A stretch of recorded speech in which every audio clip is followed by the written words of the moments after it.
Buenas noches, estimados hermanos. Bienvenidos a la sesión de estudio número 4 de nuestra serie La Biblia Fácil. Esto es una serie de estudios bíblicos, eh, un total de 16 sesiones o aproximadamente 16. Hoy estamos en la 4 y lo que pretendemos en esta serie es que se pueda entender toda la Biblia o por lo menos tener una visión general clara de la Biblia desde Génesis hasta Apocalipsis, y lo que hemos estado haciendo en estas últimas tres sesiones, y lo vamos a continuar haciendo hoy, es tratar de enlazar los eventos más importantes, más relevantes del Antiguo Testamento con lo que está en el Nuevo Testamento, lo que ya ocurrió y lo que todavía no ha ocurrido, que es lo que está en el Apocalipsis. Entonces, hoy vamos a hablar del libro de Éxodo y voy a pedirle a mi hermano y primo también, Jaime, que nos dirija en oración para poner esta sesión de estudio en manos del Señor. Con todo gusto. Buenas noches, hermanos. Pongámonos en posición para orar. Gracias, Padre, por lo que nos permitiste hoy en todo el día y por lo que nos tienes preparado para esta noche en estas palabras, Padre. Gracias por tu enseñanza. Limpia nuestros corazones de cualquier tropiezo para que todo lo que quieras decirnos germine en buena luz y dales las palabras necesarias a nuestro pastor Carlos para que él nos encamine en esta aventura de conocer más de ti. Gracias, Padre, por todo lo que dispones y en el nombre de tu Hijo Jesucristo te damos la honra y la gloria. Amén. Bueno, entonces vamos con sesión 4 y vamos a comenzar a hablar del libro de Éxodo. Miren, el libro de Éxodo, que es el segundo libro de la Biblia, esta lámina algo pasó aquí.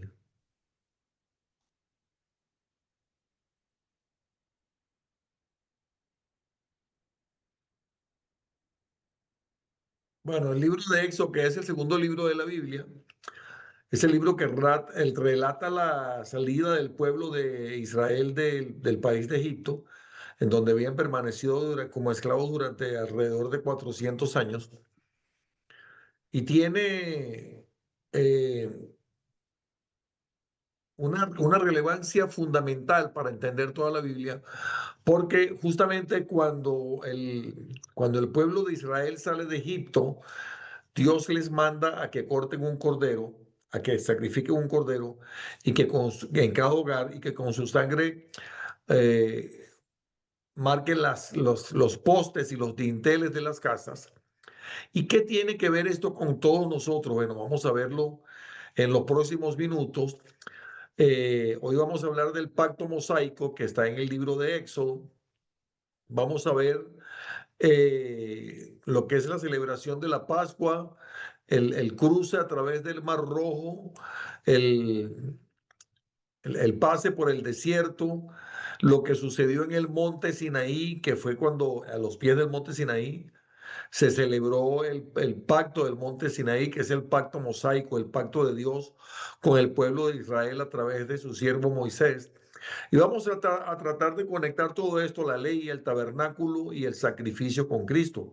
Porque también en el libro de Éxodo se relata cómo Dios le da las instrucciones a Moisés y a Aarón para que construyan el tabernáculo, el arca y todo lo que tiene que ver con el culto. Así que hoy vamos a ver cómo se relaciona la ley, que la ley es un camino de santidad porque la ley establece justamente una serie de normas, de estatutos, de reglas que ellos debían cumplir, y que tiene que ver esto con Cristo Jesús, cuyo nombre es Emmanuel, que significa Dios con nosotros.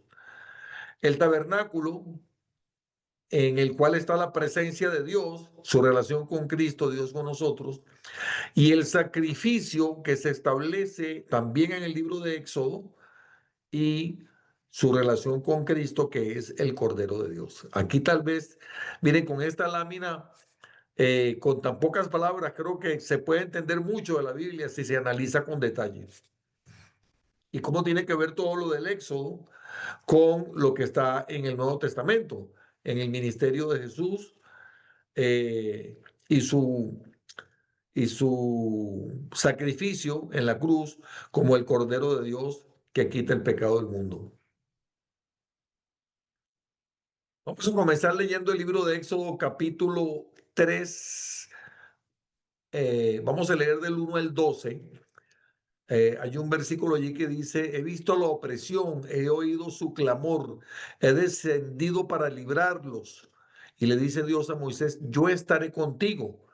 Así que vamos a analizar hoy cómo nace la liberación de la compasión, de la misericordia de Dios.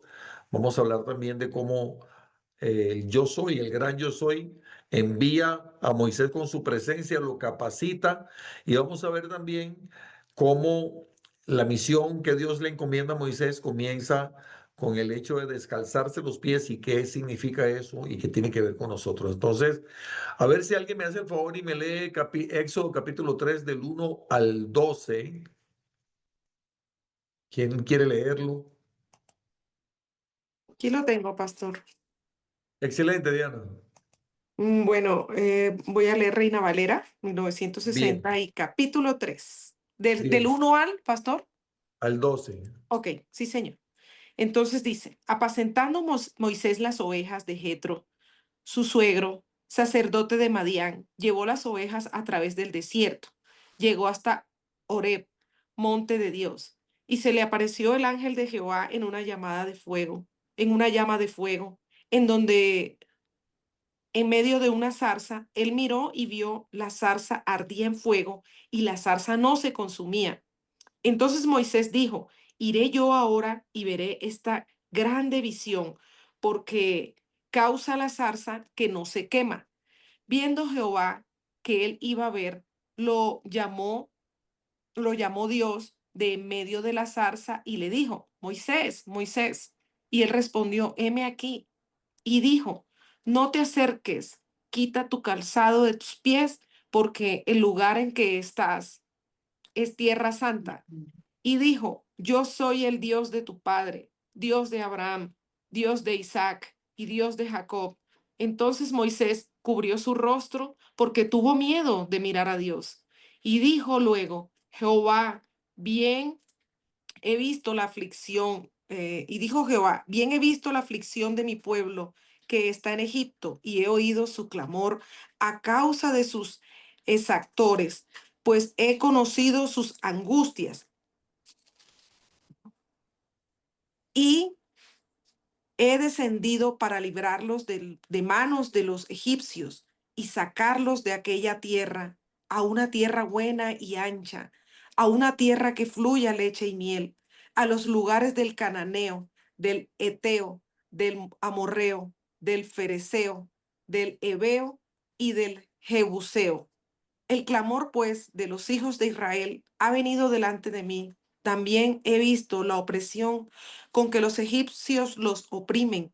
Ven, por tanto, ahora y te enviaré a Faraón para que saques a Egipto, saques de Egipto a mi pueblo, los hijos de Israel. Entonces Moisés respondió a Dios, ¿quién soy yo para que vaya a Faraón y saque de Egipto a los hijos de Israel? Versículo 11, ¿sí? Sí. Señor, El 12. ok.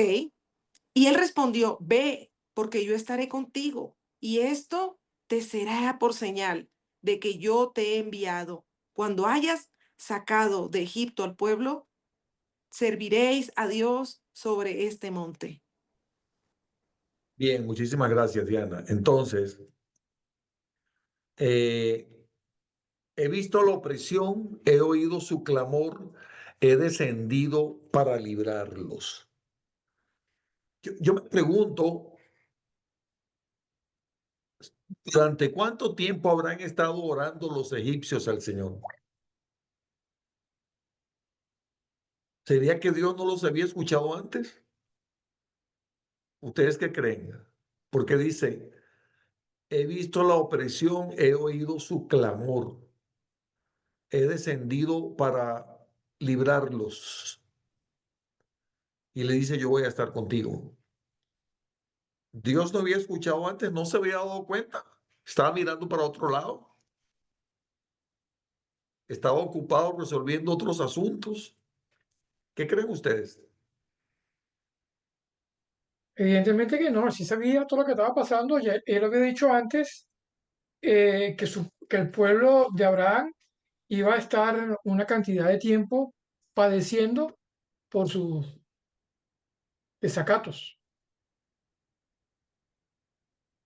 A ver, qué bueno, Jaime, que está trayendo a tu memoria ese pasaje, porque Dios le dijo a Abraham que antes de que ellos poseyeran la tierra, su descendencia, que todavía no existía, por cierto, Ujú. iba a morar e iba a ser oprimida en tierra ajena durante 400 años.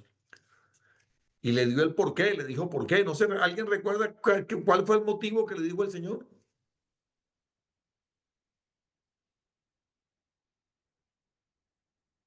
Le dijo, porque la maldad del amorreo, ¿lo recuerdan? Ujú. No ha llegado a su colmo. Entonces, ¿era que Dios no los había escuchado o qué? Sabía que la desobediencia iba en crecimiento. Ok, pero tengamos esto presente. La razón por la cual, miren que este pasaje nos habla del carácter sempiterno de Dios.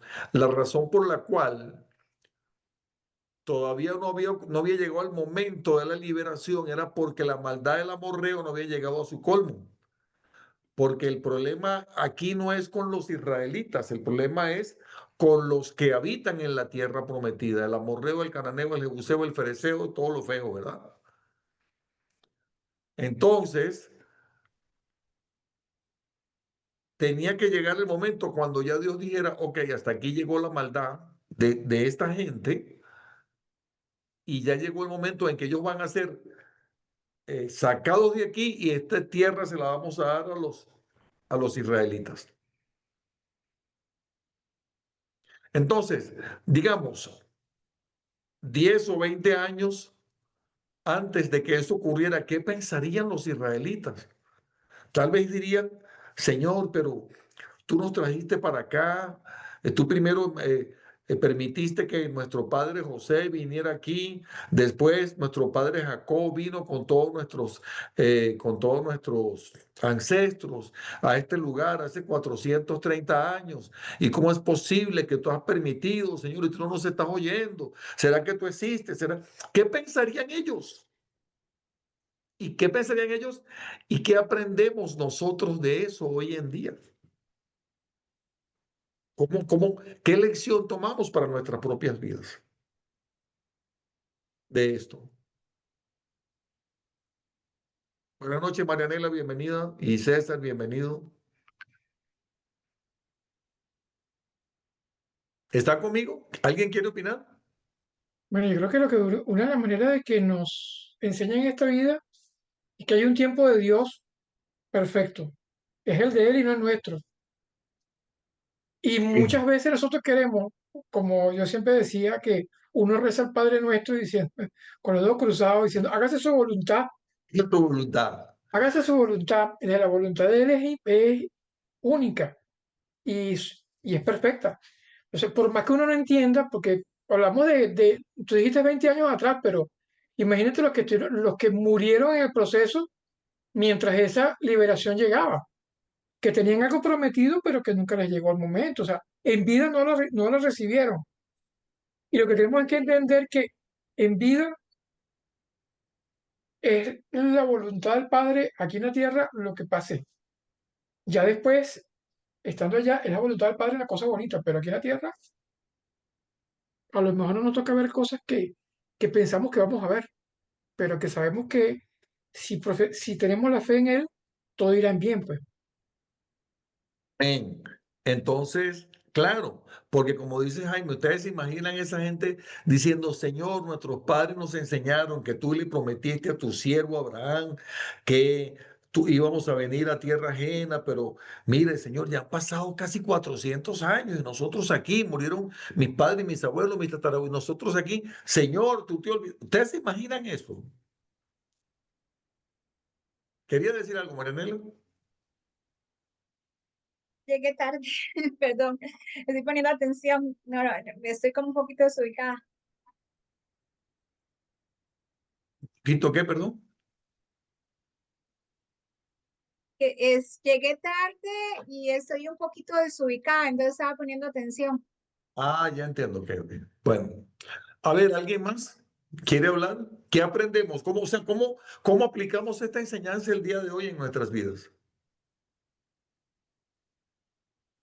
Pues, pastor, los tiempos del Señor son perfectos y Él tiene planes para cada uno de nosotros en sus tiempos y bajo su voluntad.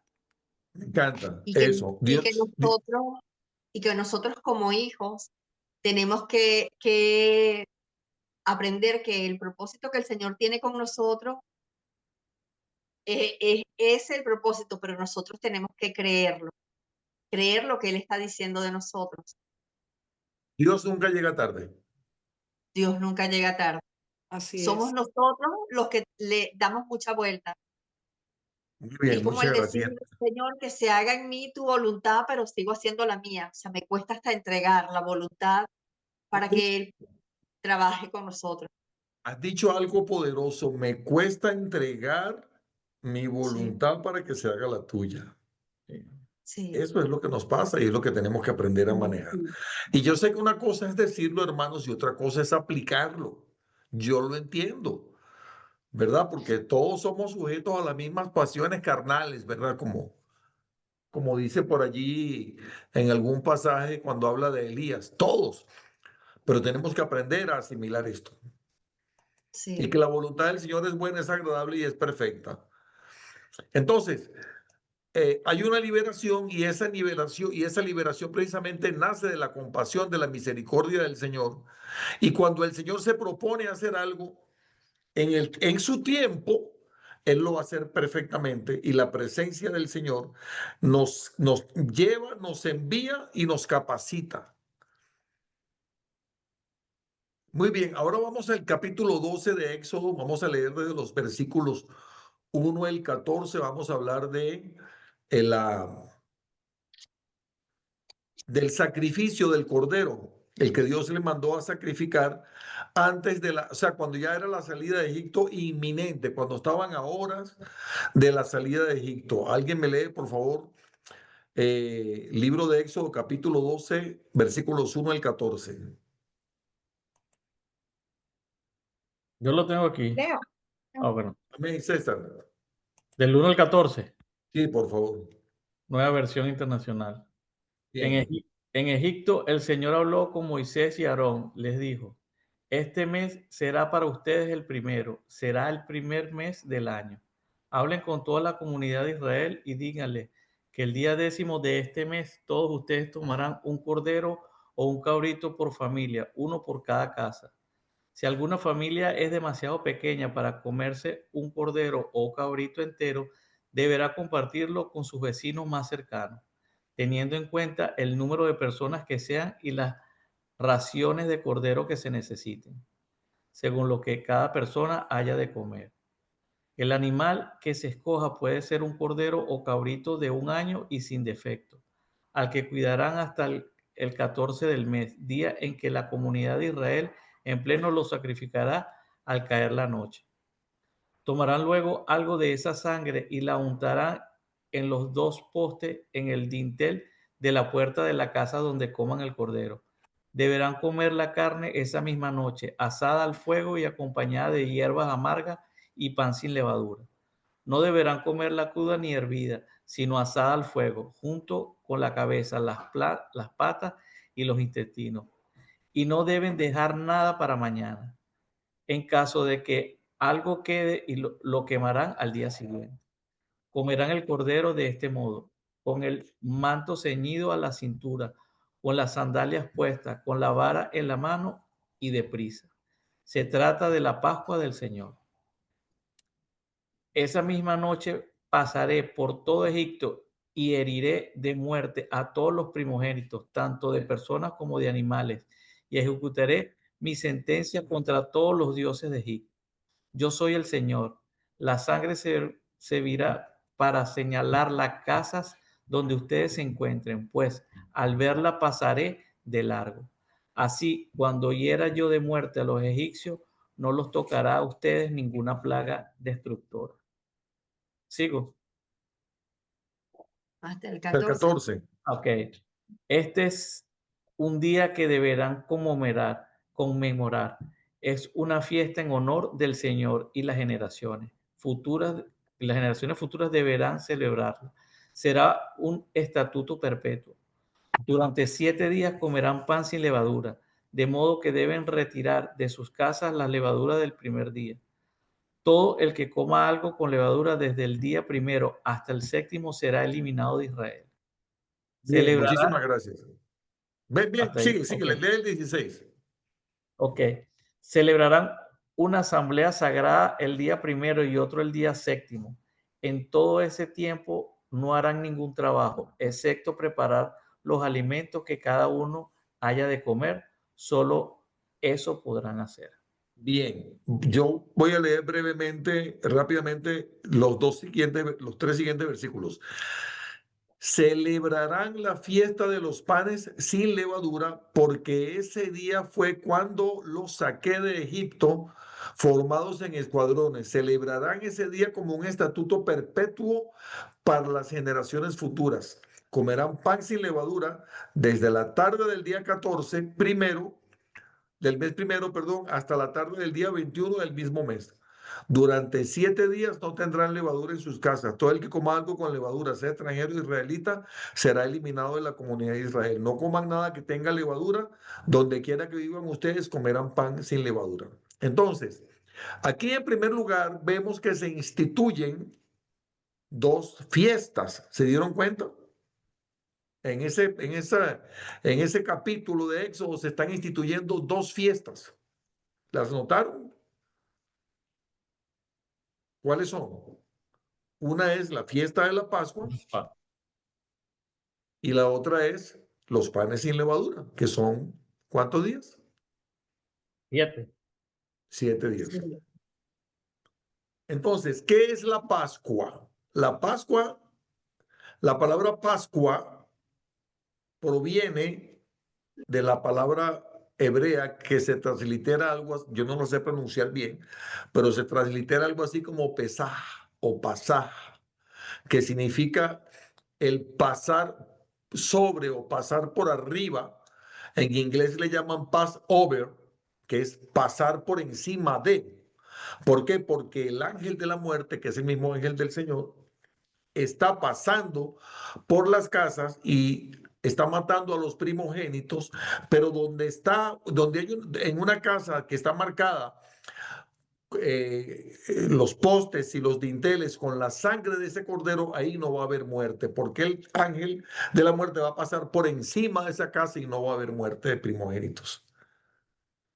Entonces, la palabra Pascua significa pasar por encima. Miren, aquí ya este pasaje nos está hablando de Jesús. En primer lugar, porque la sangre de Jesús es la que hace que nuestros pecados sean pasados por alto, que no sean tomados en cuenta, porque dice la palabra que la paga del pecado es la muerte. Pero esa sangre de ese cordero que está marcando las casas está impidiendo que haya la muerte de los primogénitos. Hubo muerte de los primogénitos en la casa de los egipcios, que fue la última plaga, ¿verdad? Antes de la salida, porque antes hubo otras plagas en Egipto.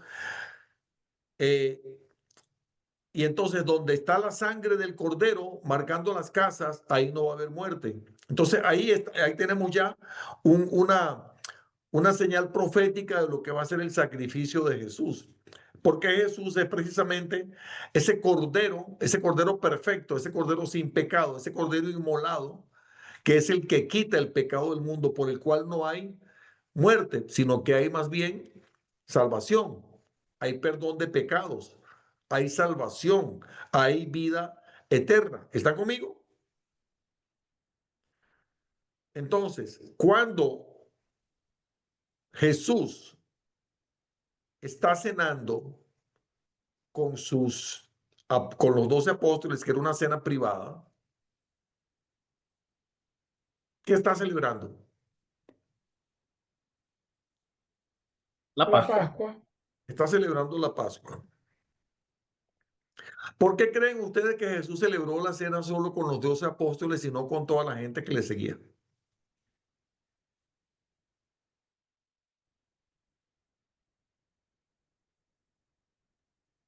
¿Será por lo que era la última cena, pastor? Porque era su familia. Era su Eran familia en ese los más momento. cercanos. Porque era su familia. Bien. Porque eran los más cercanos. También bien. Y ¿Y porque qué en tiene ese que ver eso momento, con la ¿ah? y que en ese momento todas las familias estaban haciendo su celebración de la Pascua también. ¿Y cómo lo estaban haciendo? Cuando salen de De Egipto, la misma en la familia. Ujú. Es decir, no es una fiesta colectiva. No, no. Todos la celebran, pero cada familia la en celebra familia. en Y es familia. que la Pascua fue Exacto. así, dentro de las casas, cada uno en su casa, Cada debajo del uno en dintel. su casa. Exactamente. Entonces, perdón, que me dio risa. Es que estoy pensando que ya viene el Día de Gracias. Ahorita el 27 creo que es. Y me dio hambre. Estamos hablando de corderos, no de pavos. Y sin levadura, yo.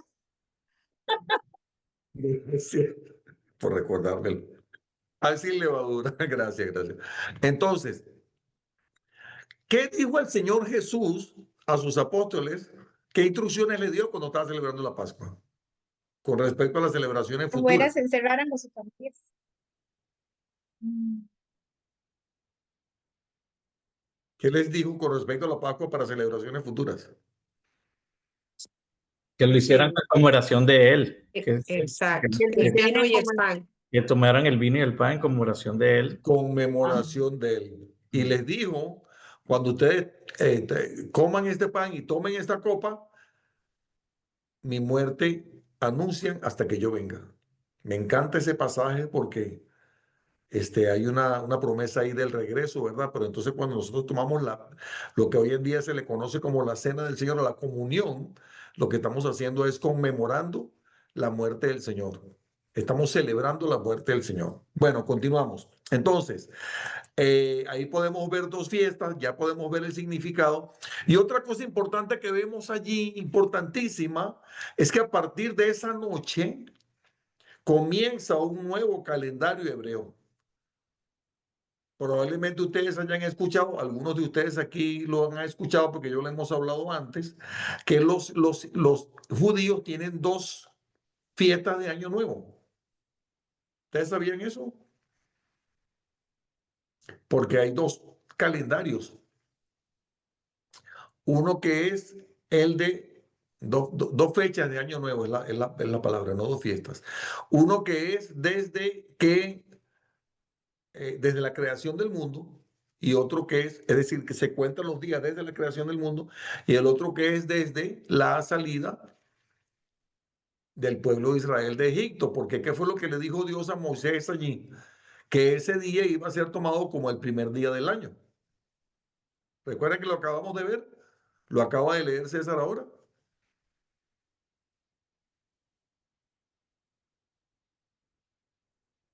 Que viene siendo aproximadamente como en el mes de marzo o abril de cada año. ¿Ok?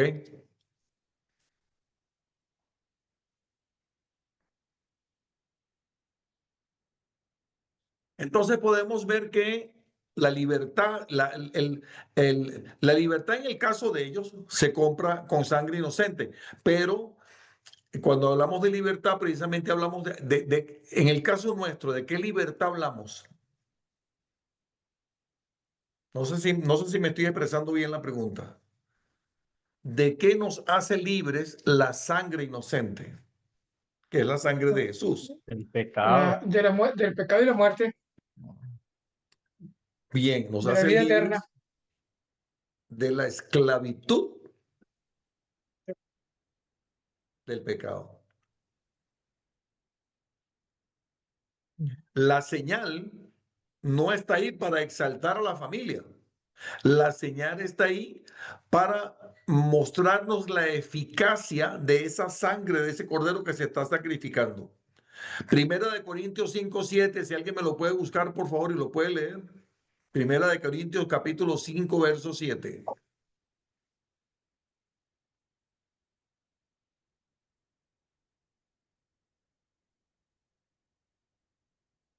5:7. ¿Sí?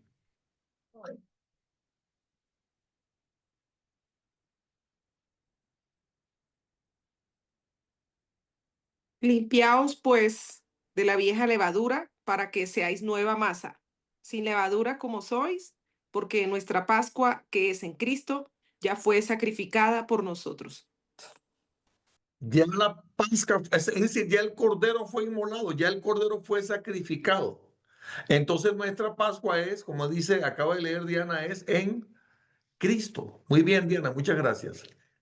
Vamos al capítulo 14. Vamos a leer desde, a ver quién busca por allí, Éxodo 14.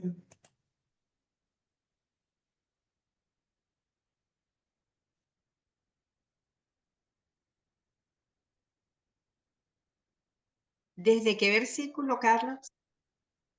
De 13 hasta el 18. Dice, no tengan miedo, les respondió Moisés, mantengan sus posiciones, que hoy mismo serán testigos de la salvación que el Señor realizará en favor de ustedes.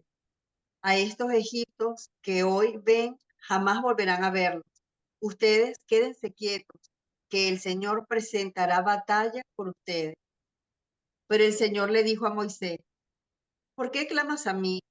Ordena a los israelitas que se pongan en marcha y tú levanta tu vara, extiende tu brazo sobre el mar y divide las aguas para que los israelitas lo crucen sobre terreno seco.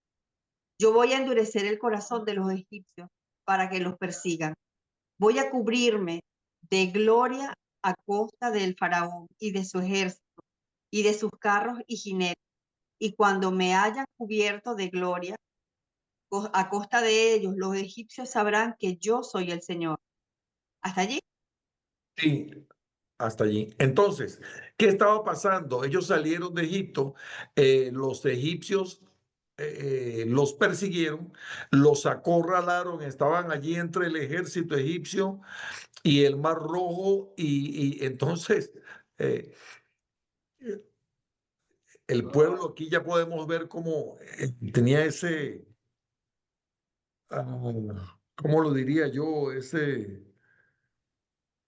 Ese carácter de ser emocionales. Entonces le dicen a Moisés en el versículo 10, en el versículo 11, le reclamaron, ¿acaso no había sepulcros en Egipto que nos sacaste de allá para morir en el desierto? ¿Qué has hecho con nosotros? ¿Por qué nos sacaste de Egipto? Ya en Egipto te decíamos, déjanos en paz, preferimos servir a los egipcios, mejor no hubiera sido servir a los egipcios que morir en el desierto.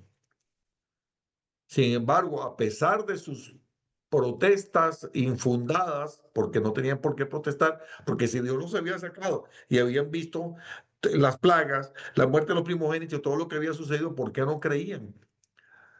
Y, y me gusta mucho la lección que Dios le da a Moisés cuando están ahí viendo a sus espaldas el ejército acercándose al frente de ellos el mar, como que bueno, o nos ahogamos o nos matan los egipcios.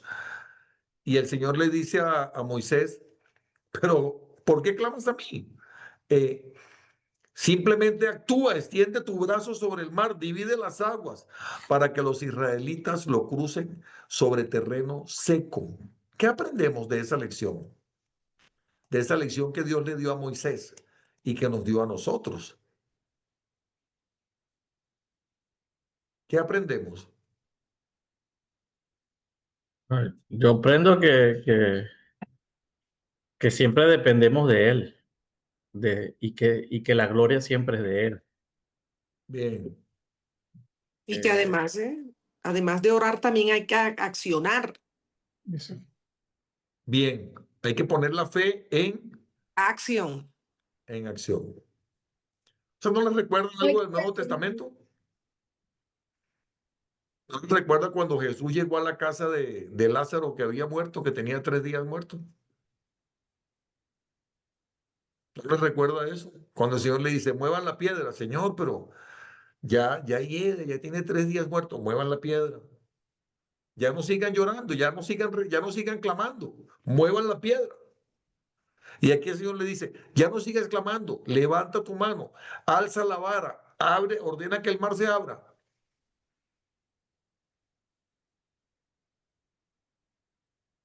Entonces a veces tenemos que siempre, claro, orar, pero cuando tenemos que tener los oídos atentos al Señor,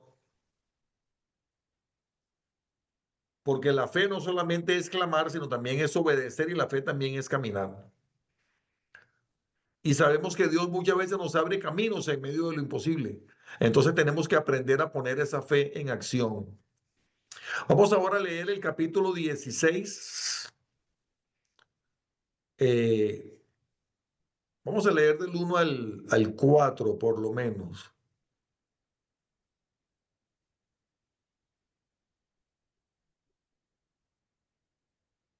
Del 1 al 4, sí. Éxodo 16 del 1 al 4. Que por cierto quiero decirles una vez más, ¿se acuerda? ¿Te acuerdas, Diana, que estuvimos hablando la semana pasada sobre esto? Sobre la manera como Dios nos enseña a depender de Él. Y para mí esto últimamente ha sido una lección de verdad, créanme, tremenda, muy grande. ¿Quién me quiere leer Éxodo 16 del 1 al 4, por favor? Yo lo tengo. Leo. Del 1 al 5, del 1 al 5. César.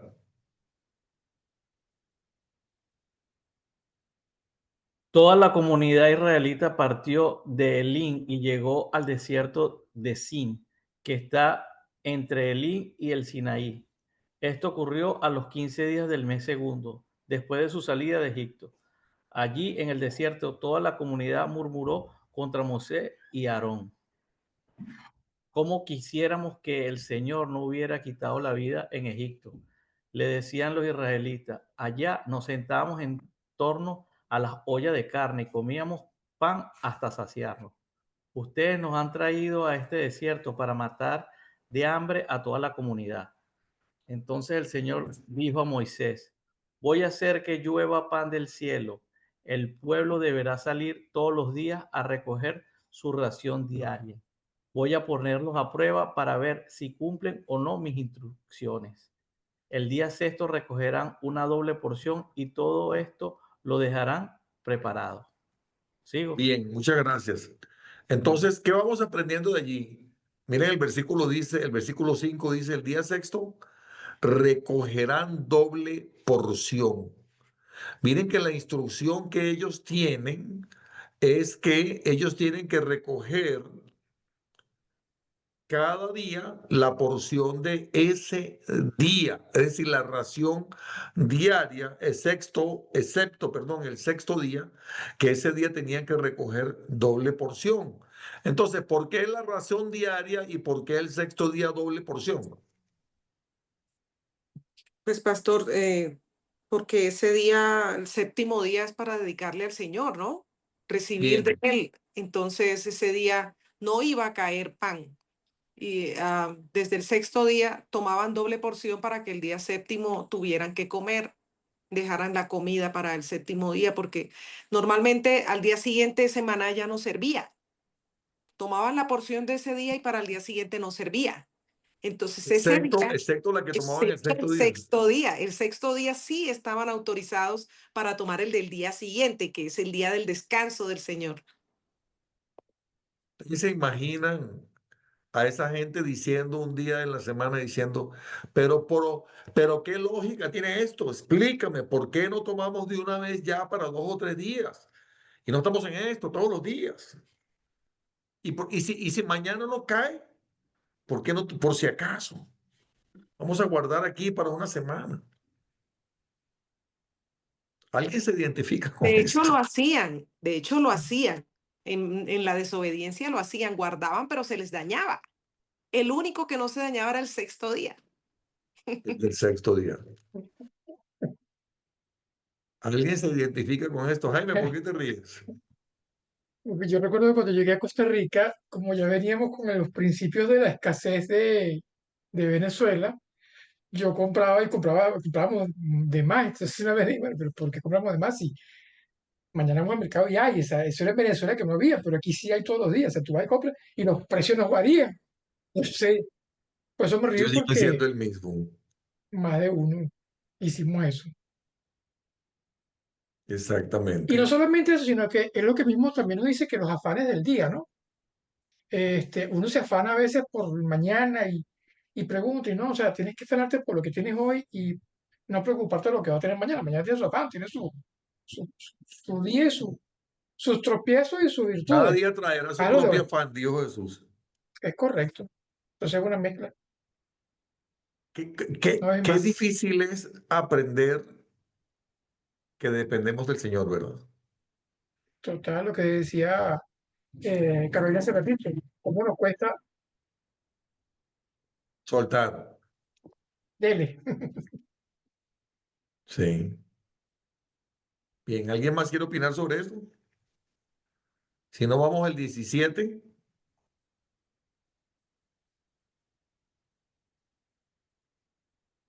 El 17 vamos a leerlo completo. ¿Alguien que me quiera leer, por favor, del 1 al 7, por favor?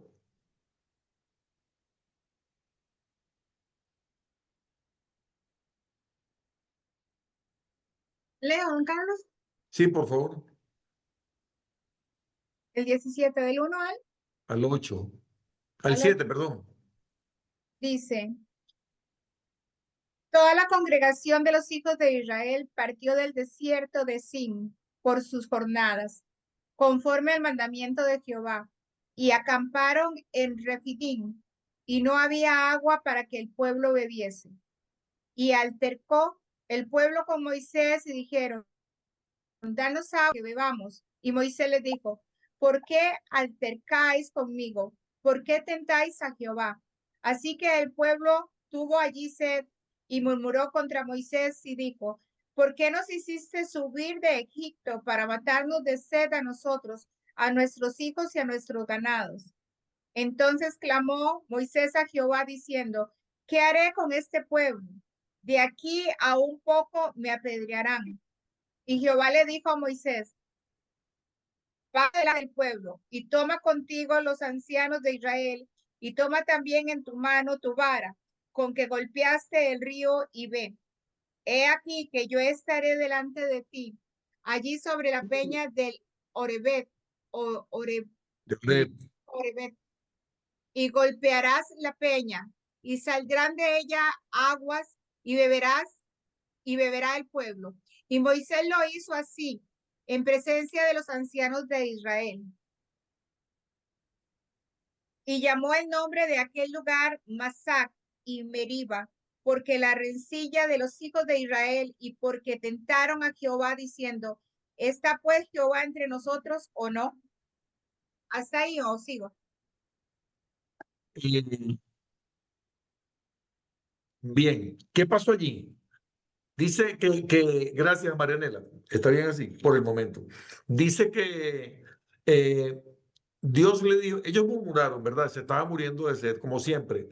Cada vez que pasaba algún problemita, comenzaban a discutirle a Moisés, ¿por qué nos sacaste de Egipto? ¿Por qué nos hubieras dejado que nos muriéramos allá? ¿Por qué nos trajiste? Siempre lo mismo, siempre lo mismo, siempre lo mismo. Yo sé que eso no pasa con ninguno de nosotros, ¿verdad? Nosotros somos cristianos que siempre nos sometemos a la voluntad del Señor. Por lo menos los de aquí, ¿verdad? Quizás los de Europa son diferentes o los de otros países, pero los de aquí no. Siempre lo mismo, siempre poniéndole quejas al Señor. Entonces Dios le dice a Moisés, anda y golpea la roca.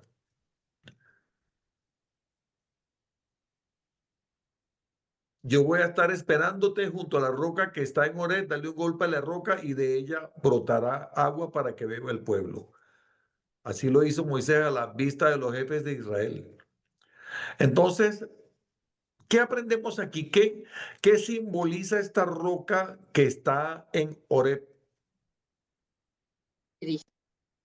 Sin duda. ¿Por qué, Carolina? Cristo es la roca y es en la roca en la que nos debemos fundamentar. Y así como lo dije anteriormente, fíjate que aquí hasta el mismo Moisés duda de lo que el Señor le ha dicho de él cuando él le dice, ¿qué voy a hacer con este pueblo? Solo falta que me maten a pedradas. Hasta el mismo Moisés murmuró. Tuvo esa duda, volvió otra vez a ese momento en el que no cree lo que el Señor ha dicho de él. ¿Ustedes se acuerdan aquel canto que dice? Vamos a ver qué dice 1 Corintios 10:4.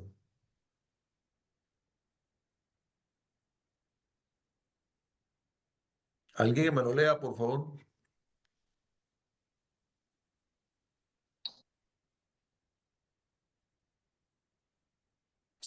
Primera Corintios 10:4.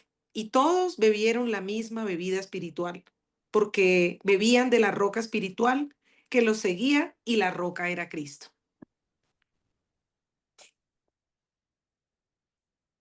La roca era Cristo. Bueno, la roca sigue siendo Cristo. Muchas gracias. Vamos ahora a leer, ya casi vamos terminando el Éxodo capítulo 5.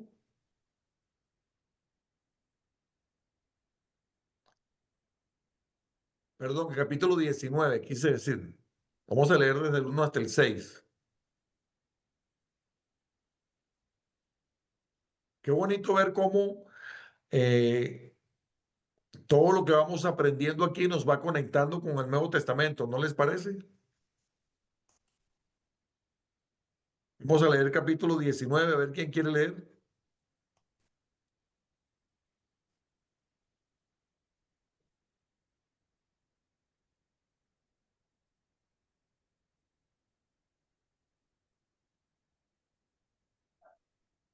Voy a leerlo yo. Los israelitas llegaron al desierto de Sinaí el primer día del tercer mes de haber salido de Egipto. O sea, ya tenían 2 meses de haber salido de Egipto. Después de partir de Refidín, se internaron en el desierto de Sinaí y allí en el desierto acamparon frente al monte, al cual subió Moisés para encontrarse con Dios. Y desde allí lo llamó el Señor y le dijo, perdón, anúnciale esto al pueblo de Jacob, declárale esto al pueblo de Israel. Ustedes son testigos de lo que hice con Egipto y de que los he traído hacia mí sobre alas de águilas. Si ahora ustedes, pido atención en lo que voy a leer a continuación, por favor. Si ahora ustedes me son del todo obedientes y cumplen mi pacto, serán mi propiedad exclusiva entre todas las naciones. Aunque toda la tierra me pertenece, ustedes serán para mí un reino de sacerdotes. Pido atención, ustedes serán para mí un reino de sacerdotes y una nación santa. Comunícales todo esto al pueblo de Israel. Lo voy a repetir. Si ustedes son del todo obedientes, serán para mí un reino de sacerdotes y una nación santa. Versículo 7. Moisés volvió y convocó a los jefes del pueblo para exponerles todas estas palabras que el Señor había ordenado comunicarles. Y todo el pueblo respondió a una sola voz: cumpliremos con todo lo que el Señor nos ha ordenado. Así que Moisés llevó al Señor la respuesta del pueblo y el Señor dijo: voy a presentarme ante ti en medio de una densa nube para que el pueblo me oiga hablar contigo y también tenga siempre confianza en ti. Moisés refirió al Señor lo que el pueblo le había dicho y el Señor dijo: ve y consagra al pueblo hoy y mañana, diles que laven sus ropas y que se preparen para el tercer día, porque ese mismo día yo, el Señor, descenderé sobre el monte Sinaí a la vista de todo el pueblo. Pon límites alrededor del monte para que el pueblo no pase. Diles que no suban el monte y que ni siquiera pongan un pie en él, pues cualquiera que lo toque será condenado a muerte. Sea hombre o animal, no quedará con vida quien se atreva a tocarlo. Morirá a pedradas o a flechazos. Solo podrán subir el monte cuando se oiga el toque largo de la trompeta de cuerno de carnero. En cuanto Moisés bajó del monte, consagró al pueblo. Ellos, por su parte, lavaron sus ropas. Luego Moisés les dijo: prepárense para el tercer día y absténganse de relaciones sexuales. Bueno, lo que está ocurriendo allí no es otra cosa que la celebración del pacto mosaico. Es decir, ahí se está celebrando el pacto que Dios está celebrando con el pueblo de Israel por medio de Moisés al pie del, del monte Sinaí. Entonces, voy a leer el versículo, a partir del versículo 17, perdón, 16. En la madrugada del tercer día hubo truenos y relámpagos y una densa nube se posó sobre el monte. Un toque muy fuerte de trompeta puso a temblar a los que estaban en el campamento. Entonces Moisés sacó del campamento al pueblo para que fuera a su encuentro con Dios. Y ellos se detuvieron al pie del monte Sinaí. El monte estaba cubierto de humo porque el Señor había descendido sobre él en medio de fuego. Era tanto el humo que salía del monte que parecía un horno. Todo el monte se sacudía violentamente y el sonido de la trompeta era cada vez más fuerte. Entonces habló Moisés y Dios le respondió en el trueno. El Señor descendió a la cumbre del monte Sinaí y desde allí llamó a Moisés para que subiera. Cuando Moisés llegó a la cumbre, el Señor dijo: baja y advierte al pueblo que no intente romper el cerco para verme, no sea que muchos de ellos pierdan la vida. Bien, entonces se está celebrando allí justamente el pacto de Dios con el pueblo de Israel. A partir del capítulo 20 podemos ver que que Dios le da a Moisés los mandamientos y le da también la ley en los siguientes capítulos del libro de Éxodo. Entonces, ¿qué estamos aprendiendo aquí, hermanos? Dice el Señor: los traje hacia mí, serán mi tesoro, reino de sacerdotes y nación santa. ¿Qué tiene que ver esto con nosotros los creyentes? Nosotros recibimos la salvación, hermanos, por gracia. Por gracia somos considerados pueblo de Israel, pueblo adoptivo. Es decir, somos considerados pueblo de Dios, pueblo adoptivo, y esto nos da una identidad en Dios. Somos pueblo de Dios. Dice la palabra que nosotros somos también, ¿a quién se acuerda? Linaje Real, escogido, real linaje sacerdocio. escogido. ¿Qué Y más, Diana? real sacerdocio. Bien, ¿qué más? Nación Santa. Nación Nación santa. santa. Nación Bien. santa. Y esto nos da un compromiso de vivir en obediencia a lo que Dios nos ha mandado. Esta mañana leíamos, Ana y yo, un pasaje en el Evangelio de Juan que dice: si vosotros permanecierais en mí, y mis palabras permanecieren en vosotros, todo lo que le pidan al Padre en mi nombre les será hecho. Y estábamos analizando que no es el hecho, indudablemente esto es un resultado, eso es un resultado de tener intimidad con Dios, comunión con Dios, que se hace a través de la oración y de la lectura de la palabra. Pero no es solo leer la palabra. La obediencia no es solo la oración y leer la palabra, es que la palabra permanezca en nosotros. ¿Cómo permanece la palabra en nosotros? Leyéndola, orando, buscando la intimidad con el Señor, ¿Y cómo permanece? Haciéndola de meditando. uno, viviendo uno la palabra. viviendo la palabra. Porque dice Santiago que si la escuchamos y no Y la no la vivimos, ponemos en práctica. si no la ponemos en práctica, somos oidores olvidadizos. Entonces tenemos que vivir la palabra. Tenemos que ser obedientes a la palabra. Tenemos que vivir la palabra. Tenemos que hacer rema la palabra en nuestras vidas para que sea, como se llama este ministerio, palabra viva. Amén. Amén, amén. Y repito que me encanta cómo este estudio nos está mostrando cómo se relaciona el Antiguo Testamento con el Nuevo Testamento. Y vamos a leer nuevamente el capítulo 20 de Éxodo. Solamente vamos a leer los 4 primeros versículos. Alguien que me lea Éxodo 20 del versículo 12 al 3 solamente, por favor. Sí, pastor. Éxodo 20, del 1 al 4. Y habló Dios todas estas palabras diciendo: Yo soy Jehová tu Dios, que te saqué de la tierra de Egipto, de casa de servidumbre. No tendrás dioses ajenos delante de mí. No te harás imágenes ni ninguna semejanza de lo que esté arriba en el cielo, ni abajo en la tierra, ni en las aguas, ni debajo de la tierra. Bien, muchísimas gracias. Entonces, ahí Dios está dando los mandamientos y lo primero que está diciendo: yo soy el Señor tu Dios. Yo te saqué de la tierra del país donde eras, de Egipto, el país donde eras esclavo. No tengas otros dioses delante de mí. Yo soy el Señor tu Dios que te sacó de Egipto. No tengas otros dioses. Aquí ya este pasaje nos enseña que la ética de la libertad nace del rescate, es decir, nosotros hemos sido rescatados de la esclavitud del pecado.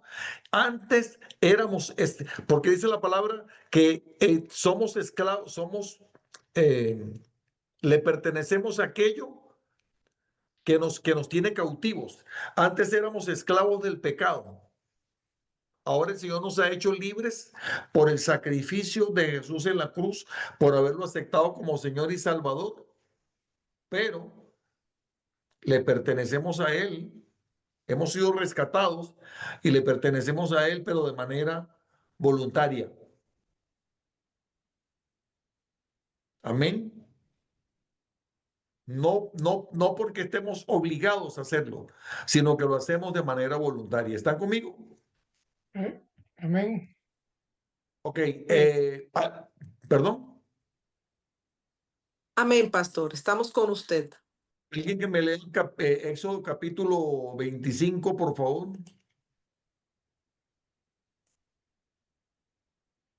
Todo. No, perdón. Ya te voy a decir, disculpa. 25 de cuál.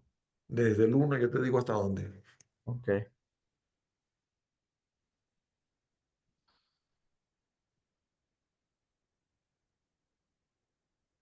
Del 1 al 8. El 9, perdón, del 1 al 9. Ok. El Señor habló con Moisés y le dijo: ordénales a los israelitas que me traigan una ofrenda. La deben presentar todos los que sientan deseos de traérmela. Como ofrenda se les aceptará lo siguiente: oro, plata, bronce, lana color azul, carmesí y escarlata, tela de lino fino, pelo de cabra, pieles de carnero teñidas de rojo, pieles finas, madera de acacia, aceite de oliva para las lámparas, especias para el aceite de la unción y para el incienso aromático. También piedras de onís y otras piedras preciosas para montarlas en el efod y en el pectoral del sacerdote. Después me harán un santuario para que yo habite entre ustedes. El santuario y todo su mobiliario deberá ser una réplica exacta del modelo que yo le mostraré. Gracias. El Señor Dios está en el campamento y dice que le hagan un tabernáculo. En ese tabernáculo, allí va a estar la presencia del Señor en medio de ellos. No es que el Señor por esto deje de ser omnipresente, sino que es la gloria del Señor que va a estar en medio de ellos en el tabernáculo. Si siguiéramos leyendo un poquito más adelante, nos vamos a dar cuenta de que ahí le va a mandar a hacer el arca y en el arca, precisamente que estaba en un lugar específico del tabernáculo que se llama el lugar santísimo, allí se va a colocar el arca y allí le dice el Señor que dentro del arca, es decir, eso es un cofre, un baúl hecho con ciertas características que el Señor le ordenó a Moisés, allí se va a guardar la vara de Moisés y se va a guardar las piedras, las tablas en las cuales Dios le da al pueblo de Israel por medio de Moisés, le da los mandamientos y le da la ley. Entonces, allí en ese lugar, en el tabernáculo, hay un lugar específico que se llama el lugar santísimo, repito, ahí está el arca y en el arca está precisamente apuntando a lo que es, luego, ese es el tabernáculo, que del modelo del tabernáculo se construye el templo. Se construyó el primer templo, luego el segundo templo, pero esto tiene que ver justamente, ya está también anunciando a Cristo, ya está profetizando a Cristo. Seguramente recuerdan algunos acá que hemos hablado de esto en varias oportunidades, que cuando Jesús muere en la cruz, dice la palabra que inmediatamente al momento de su muerte, ese lugar santísimo en el tabernáculo donde está el arca, está separado del otro, del espacio vecino que se llama el lugar santo por una cortina muy gruesa que está hecha de varias capas de tela, un velo. En ese lugar solamente podía entrar el sumo sacerdote una vez al año para pedir perdón por los pecados después de haber derramado sangre de corderos inocentes. Y cuando Jesús muere en la cruz, ese velo que separa el lugar santo del lugar santísimo, ese velo que separa al lugar santo del otro lugar en el que solo podía entrar el sumo sacerdote una vez al año, porque ahí está la presencia del Señor, eso está apuntando a Cristo. Porque el velo se rasga en dos de arriba a abajo, significa que es Dios quien lo está rasgando. Y entonces se abre el velo que separa el lugar santo del lugar santísimo, se rasga por la muerte de Cristo en la cruz y se abre la entrada al lugar santísimo, es decir, al lugar de la presencia de Dios, para que tengamos amplia entrada a la presencia de Dios por medio de la sangre del Señor, que fue derramada por nosotros en la cruz del Calvario. Amén. Vamos a ir terminando con esto. Ahí, deberíamos leer Éxodo 34, pero ya se nos está haciendo un poquito tarde. Pero vamos a leer 34, nada, es solamente dos versículos, versículo 6 y versículo 7. Éxodo 34, verso 6 y verso 7. Alguien que me haga el favor. 6 y 7, yo lo termino. Sí. El Señor Dios, compasivo y misericordioso, lento para la ira y grande en amor y fidelidad, que mantiene su amor hasta 1000 generaciones después y que perdona la maldad, la rebelión y el pecado, pero no tendrá por inocente al culpable, sino que castiga la maldad de los padres en los hijos hasta la tercera y cuarta generación. Qué tremendo, ¿no? Sí, hasta el 9. Hasta el 9. Enseguida Moisés se postró en tierra y adoró al Señor y dijo: Señor, si realmente cuento con tu favor, ven y quédate entre nosotros. Reconozco que este es un pueblo terco, pero perdona nuestra inequidad y nuestro pecado y adóptanos como tu herencia. Amén. Dice ahí que el Señor es compasivo, es clemente, infinita es su misericordia, lento para la ira, grande en amor y fidelidad, grande en misericordia, lento para la ira, que castiga la maldad de los padres sobre los hijos. Eso es fuerte, no sé si ustedes lo captan, hasta la tercera y cuarta generación, pero bendice, ¿qué es lo que dice César? Bendice. Pero bendice,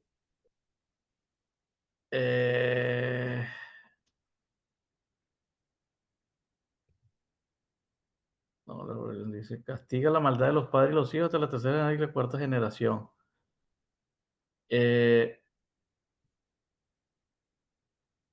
No, esa parte, Ya te lo voy a decir.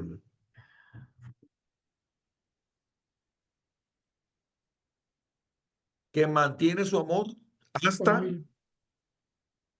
1000 generaciones. generaciones. 1000 generaciones. Que perdona la rebelión y el pecado. Lento para la ira, grande en amor y fidelidad, que mantiene su amor hasta 1000 generaciones. ajá, 1000 generaciones después que el perdón. Así es la misericordia del Señor. Por eso nosotros tenemos que tener cuidado de lo que hacemos, porque lo que nosotros hacemos le afecta a nuestros hijos, a nuestros nietos, a nuestros bisnietos y probablemente a nuestros tataranietos. Y por eso nosotros tenemos que pedir, con todo el derecho legal que nos otorga la palabra, perdón por los pecados de nuestros padres, abuelos, bisabuelos y tatarabuelos, y pedirle al Señor que no recaiga la maldad de nuestros ancestros sobre nosotros, ni sobre nuestros hijos, ni sobre nuestras generaciones futuras.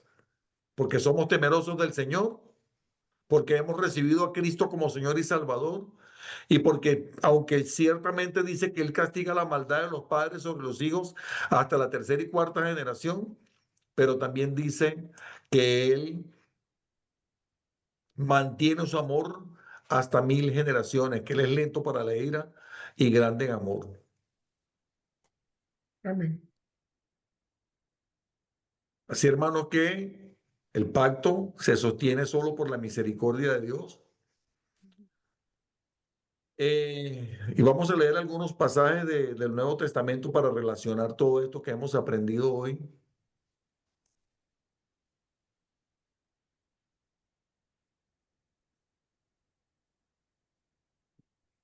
Esto no me quiere avanzar. A veces se me queda como colgada la presentación de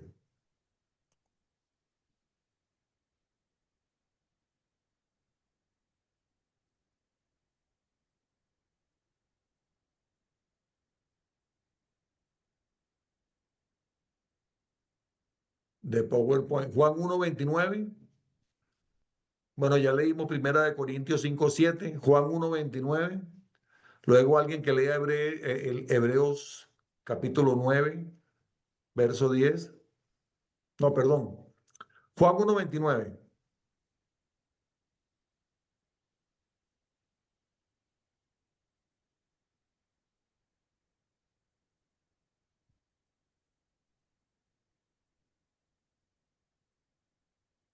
Lo leo. Sí.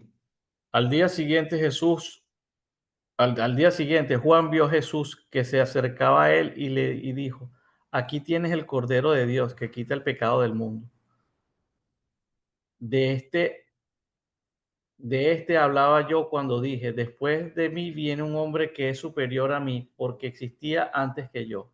Es excelente. Existía antes. Que yo. Es el Cordero de Dios que quita el pecado del mundo. Dice Primera de Corintios 5:7 que Cristo es nuestra Pascua y Hebreos 8, 9 y 10, que yo les recomiendo muchísimo que lean esto, porque dice que Cristo, Jesús, es el sumo sacerdote según el orden de Melquisedec, ¿verdad? Y tal vez recuerden que les hablé de esto hace como 4 o 5 semanas atrás o 2 meses atrás, no recuerdo, que dice en el libro de Génesis que cuando Caín mató a Abel y el Señor viene y le reclama a Abel por la muerte de su hermano, le dice, ¿qué hiciste? ¿Qué hiciste, Caín? La sangre de tu hermano clama desde la tierra. La sangre de tu hermano habla desde la tierra y está pidiendo justicia.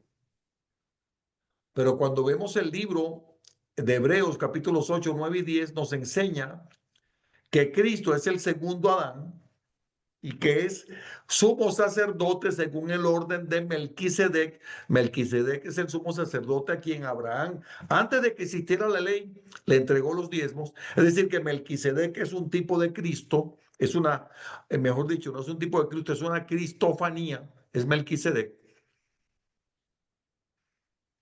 Y Jesús es el sumo sacerdote según el orden de Melquisedec, pero también dicen, pónganme atención a esto, que la sangre de Jesús habla mejor que la sangre de Abel. ¿Qué hablaba la sangre de Abel desde la tierra? Justicia. Clamaba justicia. Uf, qué tremendo. ¿Qué habla la sangre de Cristo? Perdón. Habla perdón, redención, misericordia. Habla mejor que la sangre de Abel. Por eso, hermanos, y voy a cerrar con esto.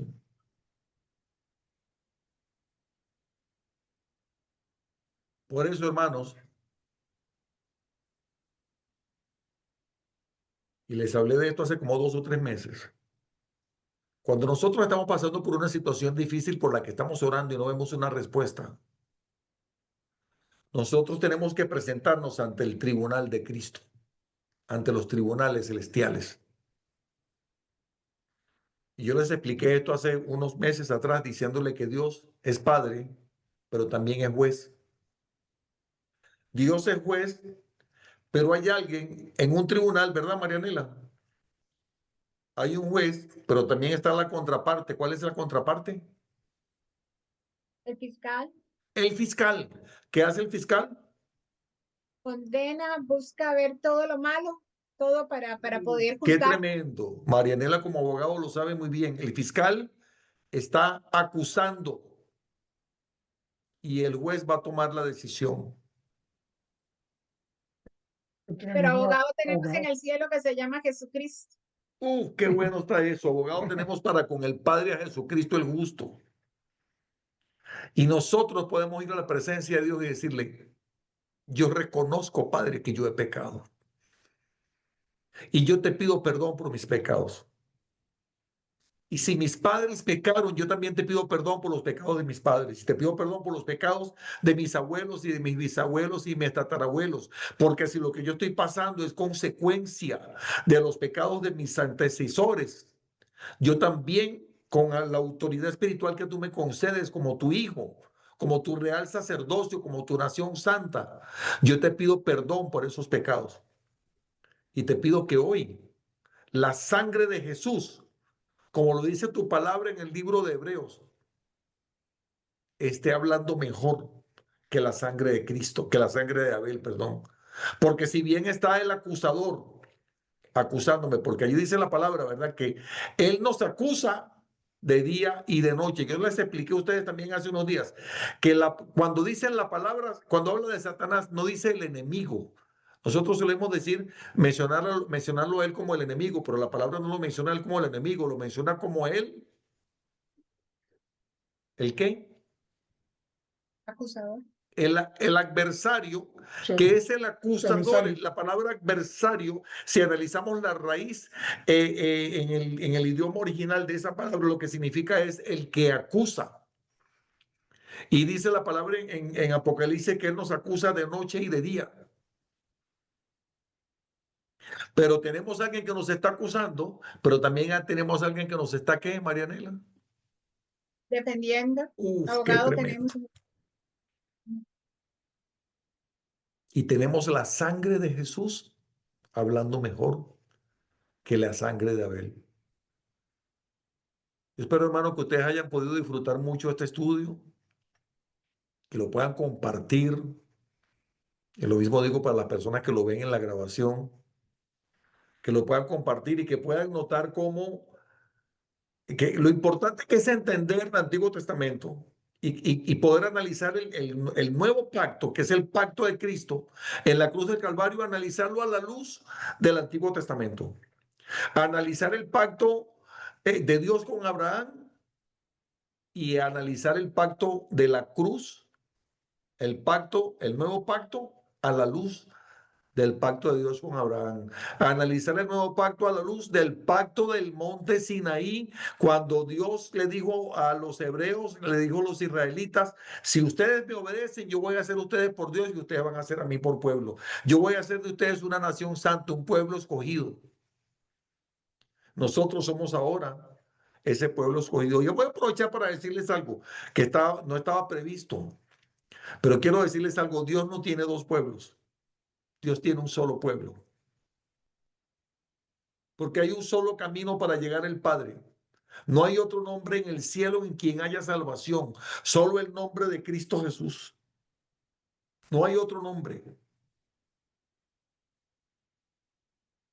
Pero los judíos, en el tiempo de Dios, van a reconocer que Jesús es el Señor. Y también van a ser salvos. Porque Dios no falla a sus promesas. Y ellos también van a reconocer que Jesús es el Señor. Voy a cerrar la grabación y luego quedo con ustedes para ver por si hay alguna pregunta o comentario. Marianela, ¿nos despides en oración, por favor? Amén.